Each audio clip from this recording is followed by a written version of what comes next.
Saudações roqueiros, metaleiros, colecionadores, geeks e nerds, sejam todos bem-vindos. Eu sou o Eduardo e esse é o canal Ei Bardo. E agora estamos retomando os vídeos do Cover Critique, aquela série de vídeos onde a gente comenta sobre capas e encartes. Recebemos diversos convidados já, voltaremos a receber, mas agora o formato do vídeo é um pouco mais rápido, mais dinâmico, para que a gente possa debater melhor os álbuns sem acrescentar tantas informações por vídeo. O álbum que eu vou falar então é este daqui, é o The Battle, do projeto Allen Lynch. Esse projeto foi criado pela Frontiers Records, pelo Serafino Perugino. Acho que é esse o nome do cara, o dono da Frontiers.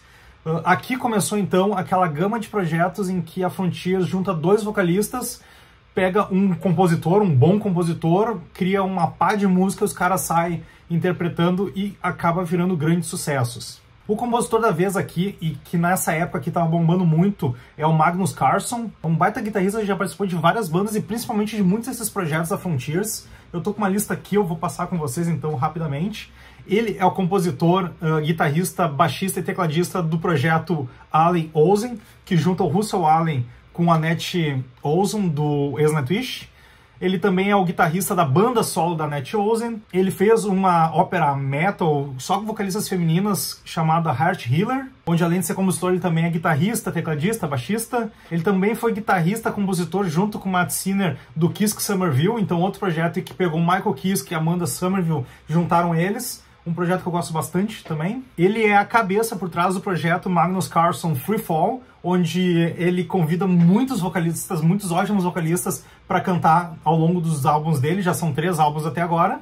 Ele também é guitarrista e baixista e tecladista e compositor da banda The Ferryman, mais um projeto que junta outros grandes nomes, ele na guitarra e baixo, né, nas cordas, o Mike Terran na bateria, e o Ronnie Romero, o vocalista do Lords of Black, que também tá no Rainbow, que também tá no Sunstorm, na banda solo do Walter Giordino, do Rata Blanca, entre os projetos mais na linha do hard rock. Então o Magnus também tem essa banda, onde ele é compositor. Ele tem o Starbreak, que é uma banda de hard rock que eu gosto bastante, tem 3 álbuns lançados, mais no início dos anos 2000, e ele também é o guitarrista desde 2008 do Primal Fear, e já passou por bandas grandes também, como a banda do Bob Catley, Last Tribe, onde ele foi fundador, compositor, e a Midnight Sun. E também é um dos compositores do Frontiers All Stars, mais um projeto da Frontiers onde eles juntaram vários artistas, né, da cartela, do catálogo de artistas deles, e fizeram lá mais ou menos uma coletânea de músicas inéditas. Então, falo isso só para vocês entenderem o quanto as composições nesse álbum são bacanas. Junta uma linha bem forte do power metal e do hard rock. E isso por quê? Porque temos aqui os dois vocalistas, que é o Russell Allen, vocalista do Symphony X, que tá numa linha mais do prog power metal, e o Jarland, também é um baita vocalista, já passou por bandas de diversos estilos. Hoje ele, além de estar, né, no Avantasia, ele é praticamente um membro fixo do Avantasia. Ele tem a banda solo dele, a Jorn, que desde 2000 tá lançando discos, bem naquela linha do heavy, hard, com uma pegada power, e já passou por milhares de bandas. Eu vou adentrar algumas aqui, como Ark, uma banda de prog muito bacana, Beyond Twilight, outra banda de prog.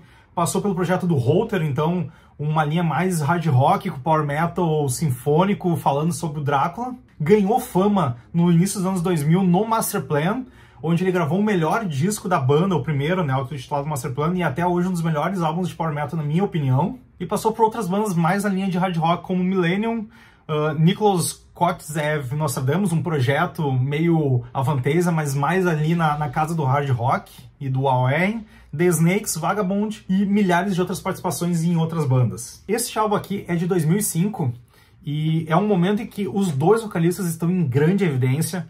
O John Land, ele começou a consagrar bastante o nome dele quando ele passou pelo Master Plan e depois ganhou um holofote muito grande dentro da Avantasia. Ele entrou no 3º disco, Scarecrow, e tá lá desde então. E a participação dele no Avantasia é muito forte. Ele ali se consagrou como um grande vocalista. E o Russell Allen, não tem nem o que dizer. O cara já tinha participado do Star One, do Arjen Lucassen. Ele tinha o Symphony X, né? Ele estava desde 96, 97 na banda. Era uma banda que também estava muito em evidência naquela época. Era uma banda que começou mais prog e começou a ficar bastante pesada, com muito elemento de power metal. E também nesse ano, 2005, ele estava lançando o projeto solo dele, o Atomic Soul, que vai para uma linha mais do hard rock também, do rap tradicional. Ele também passou pelo Adrenaline Mob, junto com o Mike Portnoy, e pelo Trans-Siberian Orchestra, do John Oliva, aquele projeto meio ópera natalina. Então, vale se dizer que ambos os vocalistas são bons pra caramba, o Russell e o Bjorn, e nada mais justo do que juntar os dois nesse projeto. Esse foi o primeiro desses projetos de juntar dois vocalistas. Depois, como vocês viram, já teve vários outros nomes e eu acho que vai continuar tendo. Deve ser algo que dá muito dinheiro, que acaba sendo bastante rentável. E este aqui foi o primeiro projeto deles, The Battle, que teve 3 continuações, acabou no 4º, mas nós vamos falar desse aqui então. O título é autoexplicativo, né? É a batalha entre os dois grandes vocalistas, e o legal é que ele traz muitos duetos entre estes dois vocalistas, que embora tenham assim timbres, não digo parecidos, porque cada um tem uma voz muito própria, mas eles acabam atuando assim de uma maneira bastante semelhante, tanto misturando o hard com o heavy, com vocais mais graves, com bastante drive, e não aqueles vocais super melódicos, agudos, que alcançam notas infinitas, embora eles alcancem, né, notas bastante altas. E o projeto, então, ele foi muito bem encabeçado com esses 3 nomes, o John Land, Russell Allen e o Magnus Carlsson. Completa a banda, então, aqui na bateria, o James Salazar, que já é parceiro do Magnus Carlsson em algumas bandas. Eles já tocaram juntas no Midnight Sun, no Last Tribe. O cara já passou por The Flower Kings, Timeless Miracle, e hoje ele tá em Planet Alliance e Devil's Heaven. É um bom baterista, não acho que seja um baterista assim tão monstruoso, mas para o que esse projeto aqui se destina, ele se encaixou muito bem. Mas agora que a gente já contextualizou o projeto e os integrantes da banda, vamos para a parte que mais nos importa, que é analisar então a parte gráfica deste CD.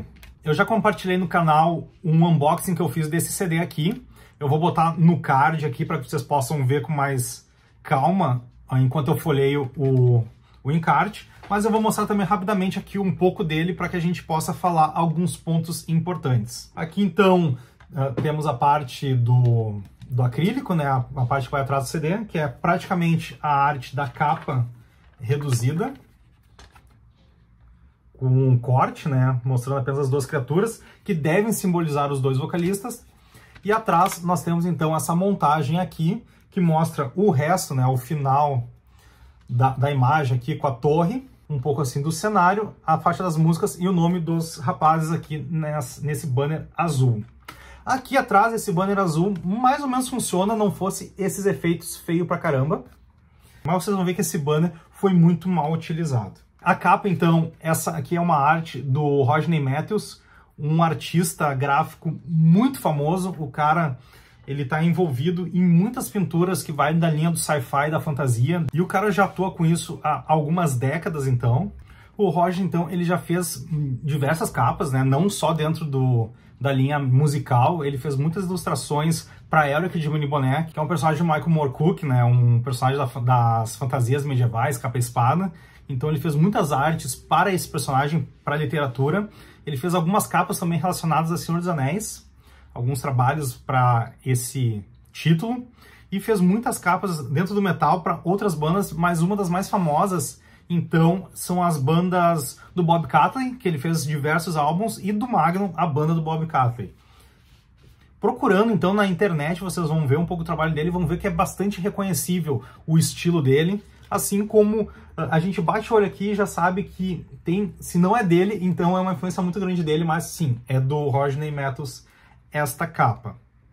E dentro do encarte tem outras artes dele.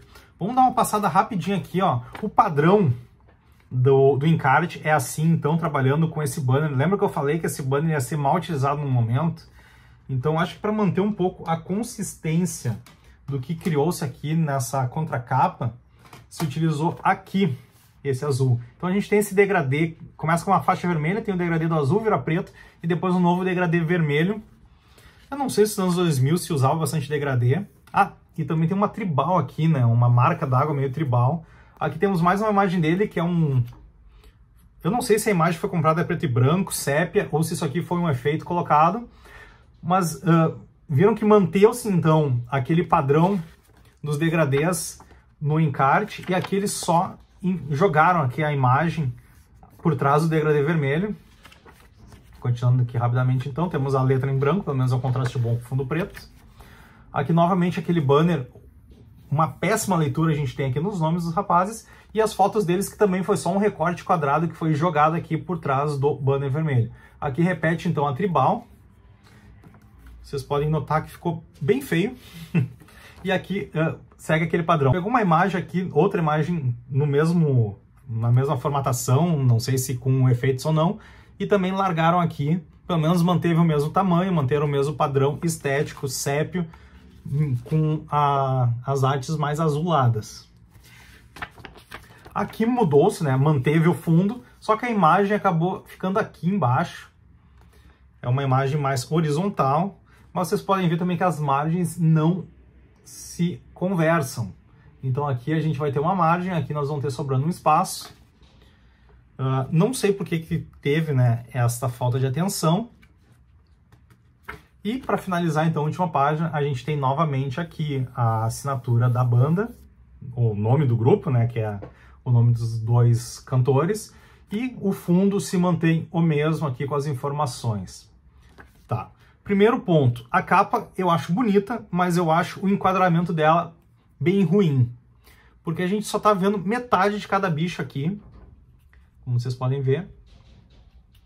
Mas pelo menos a gente tem o contexto da grande batalha, né? Duas criaturas, colossos, gargantuás aqui se enfrentando, referenciando então aos dois ótimos vocalistas que estarão no álbum. Essa fonte aqui, o Russell Allen, primeiro, eu não sou grande fã assim de só pegar uma fonte e trabalhar. Pelo menos ela é legível. O problema é que aqui ela tem leitura, mas aqui não. Então, poderia ter sido feito um trabalho, de repente aqui ter mantido a fonte branca, já que aqui tem uma certa contraste com o fundo laranja. E outra coisa que me incomoda bastante é que Allen Land e The Battle foram trabalhadas nessa fonte específica, mas Russell e Jorn não.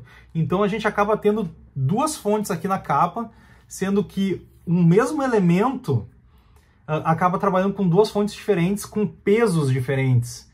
Notem aqui, ó, que os nomes acima do Allen Land, eles ficam meio estranhos, porque o Russell e Jorn não têm o mesmo tamanho. Então acaba tendo um peso diferente nessa gangorra aqui que virou o sobrenome deles. Temos um ponto aqui, o legal é que Allen, esse ponto e Land, eles são bem equilibrados. Então se só usassem Allen Land, como se usa nos outros nomes de outras duplas, eu acho que funcionaria melhor. Só que os primeiros nomes aqui em cima dá uma distorção muito grande, até na margem aqui da imagem. Parece que eles fizeram só com Allen Land, com uma margem aqui, e depois não, mas eu acho que eles não vão saber quem são os caras. Joga o primeiro nome. E aí empurraram aqui o Russell e o Jorn, o que ficou bem ruim. E o The Battle, ok, tá bacana. Eu tenho aqui um pensamento. Eu gosto quando a gente tem o nome da banda no topo, centralizado. E esse The Battle aqui, eu acho que ele poderia funcionar melhor mais embaixo, subindo mais a imagem, sabe? E tendo uma centralização melhor dos elementos. Mas não me incomoda a maneira como está aqui. Acho que poderia melhorar, mas não está ruim. Aqui a contracapa, a gente só tem a continuação. Então é uma arte, não tem nenhum texto sobreposto. Apenas aqui, né, o código da Helium. Esse aqui é o disco nacional, então sai pela Helium. Então, ok. A capa não me incomoda. Acho que poderia ser melhor. Mas aqui dentro começam os problemas. Primeiro, o fundo. Não vou nem negar que o fundo é o que mais me incomoda. Vamos dar mais uma olhada aqui. Tem essa tribal que não precisava. Tem o degradê do azul, sabe? Para que tem esse azul aqui? Funcionaria muito melhor se fosse mais simples. Se fosse só o preto com o branco. Não teria o vermelho, talvez para referenciar a capa, mas não, eu não acho que precisa. E a fonte utilizada, ela tem leitura, mas ela é uma fonte meio cursiva. Então ela vai ter um certo ângulo aqui, meio manuscrito, mas não manuscrito, que eu acho que por optarem por esta fonte, ela teve que ser um tamanho reduzido. E os títulos horríveis, porque os títulos eles utilizaram a fonte do logo e sublinharam, sabe? Então tem um peso extremamente ruim, porque essa fonte, embora seja maior, ela não é larga, ela não é pesada, então o destaque dela no encarte é muito ruim mesmo.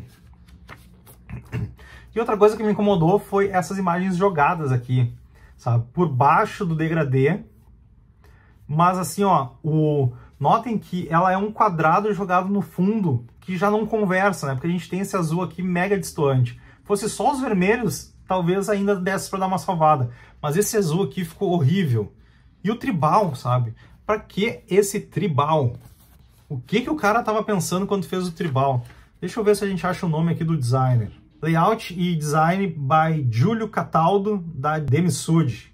Eu tô olhando aqui a ficha, assim, o portfólio dele. Ele é o designer que fez os 2 CDs posterior a esse, o The Revenge e o The Showdown. Ele fez o design de capa do Immortal, do Bob Catley, Chaos Magic, do Chaos Magic, David Riedman, do David Riedman. Fez 2 capas do Eclipse, fez o Genius, a Rock Opera, o segundo. Ele fez tanta capa que não é legal, quanto o encarte, que é muito feio também. A gente vai trazer, então, esses outros álbuns. Ele fez John Lynn Turner, Place Vendôme, Saint Demon, Striper, Sunstorm, The Dark Element. O cara ele fez bastante capas. Eu quero comparar para ver se as outras é essa abominação que virou esta capa daqui. E com essa capa central com a foto deles, nossa, isso aqui é um trabalho muito preguiçoso. De repente não é nem preguiçoso, porque teve muito trabalho aqui, mas um trabalho desnecessário. Vamos analisar todos os elementos dessa capa central. Nós vamos ter aqui a faixa vermelha, o banner azul com degradê, o fundo preto e o degradê vermelho por cima das fotos, que são 2 quadrados largados aqui. Dá pra ver aqui, ó, a quebra da margem que tem nas fotos deles com esse fundo vermelho. É como se ele tivesse feito um trabalho para as 2 fotos, salvou assim meio vertical e só largou no arquivo que já tava com o fundo pré-salvo. Então, cara, que trabalho ruim. Se tu teve todo esse trabalho para as fotos dos caras, por que não manteve o fundo todo consistente, sabe? Ou então limpa esse fundo aqui com esse vermelho e deixa um fundo padrão.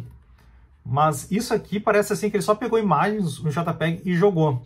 E, de novo, repito, olha o trabalho que ele teve aqui nessas fontes, né? Que é a mesma que ele botou aqui com um pattern, meio umas listras de tigre e de zebra aqui. Aí ele repetiu a tribal. Cara, eu acho que a tribal não é nem dos anos 2000, eu acho que é dos anos 90. Eu não sei o que ele teve com isso, o cara teve um derrame fazendo esse material. Aqui novamente, né? É que outro problema também é que as músicas começam lá de cima. Então, para que tem esse degradê azul se a imagem não vai por cima dele, mas as músicas vão? Então acaba tendo também um alinhamento bem confuso, pois as imagens não sobem mais que o texto. Minha sugestão para esse encarte é bem simples, né? Vamos se ater ao simples, menos é mais. A gente já tem bastante elemento gráfico na capa, a gente pode repetir eles internamente, mas os degradês são completamente desnecessários. E já que tem a possibilidade de trabalhar com essas imagens, trabalhar de uma maneira que elas conversem melhor entre elas e com a capa. O CD eu já acho bacana, olha só. A imagem está centralizada dentro de um elemento simétrico. Então temos um nome aqui centralizado, temos as asas aqui, ó, com um bom equilíbrio entre os lados, o símbolo da Helium. Fundo branco, o desenho aqui azulado. E até mesmo a parte interna aqui tá bacana. Tá melhor que na capa. Porque tem mais elementos aqui para equilibrar melhor o peso da arte. Novamente aqui atrás, notem que aqui atrás o azul não é um problema. Mas notem que ele também não é um degradê, ele é uma faixa que cruza aqui com o nome, o Allen Land. Aí o Russell Journey com aquela fonte aleatória. Ó, para não dizer que é aleatória, aqui nós temos a mesma fonte. Com um elemento centralizado, com o nome das faixas centralizadas. Então, a parte laranja não incomoda tanto, mas a interna, nossa, que horrível. e quero saber a opinião de vocês, então, para este material aqui. Vocês acham bacana? Vocês se incomodam tanto quanto eu com a maneira como a solução gráfica foi desenvolvida? Convido vocês, então, a deixar a opinião de vocês para essa capa aqui. Galera, esse foi o nosso novo vídeo do Cover Critique. Eu espero que vocês tenham curtido. Se curtiram, continuem acompanhando o canal para novos debates sobre capas e encartes aqui no Cover Critique. Convido vocês também a conhecerem o Instagram do Eibardo, onde eu posto eventualmente algum item da minha coleção. E convido vocês a conhecerem também as playlists do canal no Spotify, onde eu crio playlists apresentando músicas de bandas e CDs faladas nos vídeos. Agradeço novamente o tempo e a disposição que vocês disponibilizaram para que a gente pudesse debater sobre mais uma capa aqui no canal. E desde já um forte abraço do Eibardo.